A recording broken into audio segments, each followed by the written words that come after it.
Esdras. Capítulo 5. A carta de Tatenai a Dário.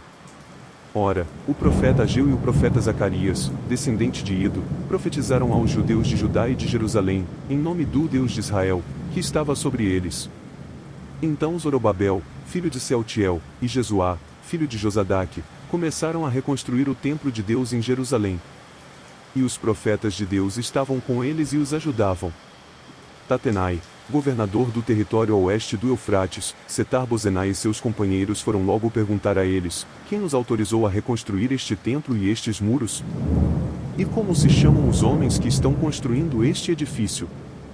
Mas os olhos do seu Deus estavam sobre os líderes dos judeus, e eles não foram impedidos de trabalhar até que um relatório fosse enviado a Dário e dele se recebesse uma ordem oficial a respeito do assunto. Esta é uma cópia da carta que Tatenai, governador do território situado a oeste do Eufrates, Setar-Bozenai e seus companheiros, os oficiais do oeste do Eufrates, enviaram ao rei Dário. O relatório que lhe enviaram dizia o seguinte: ao rei Dário: paz e prosperidade. Informamos ao rei que fomos à província de Judá, ao templo do grande Deus. O povo está reconstruindo com grandes pedras e já estão fixando as vigas de madeira nas paredes. A obra está sendo executada com diligência e apresentando rápido progresso. Então perguntamos aos líderes: quem nos autorizou a reconstruir este templo e estes muros?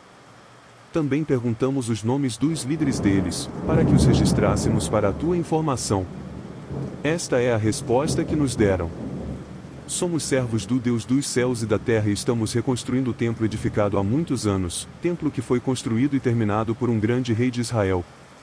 Mas, visto que os nossos antepassados irritaram o Deus dos céus, ele os entregou nas mãos do babilônio Nabucodonosor, rei da Babilônia, que destruiu este templo e deportou o povo para a Babilônia. Contudo, no seu primeiro ano como rei da Babilônia, o rei Ciro emitiu um decreto ordenando a reconstrução desta casa de Deus. Ele até mesmo tirou do templo da Babilônia os utensílios de ouro e de prata da casa de Deus, os quais Nabucodonosor havia tirado do templo de Jerusalém e levado para o templo da Babilônia.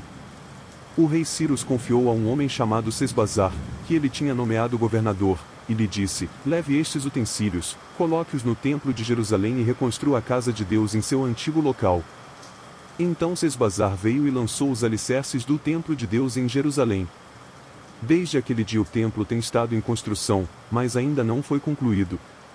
Agora, se for do agrado do rei, que se faça uma pesquisa nos arquivos reais da Babilônia para verificar se o rei Ciro de fato emitiu um decreto ordenando a reconstrução da casa de Deus em Jerusalém. Aguardamos do rei a decisão sobre o assunto.